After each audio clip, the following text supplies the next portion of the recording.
ওয়ালাইকুম ভিউয়ার্স, আমরা এখানে আসি জুম্মার নামাজ পড়তে। খুব সুন্দর একটা এলাকা, পাহাড় পর্বত এলাকা।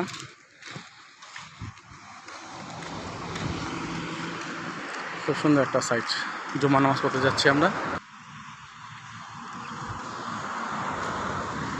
খুব সুন্দর একটা পরিবেশ। জায়গার নাম হচ্ছে জোহর বারু কোলান।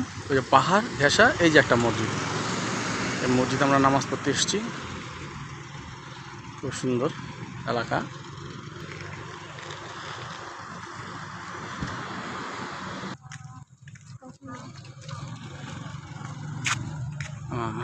মসজিদে ঢুকে পড়ছি আমরা। খুব সুন্দর পাহাড় ঘেঁষা মসজিদটা।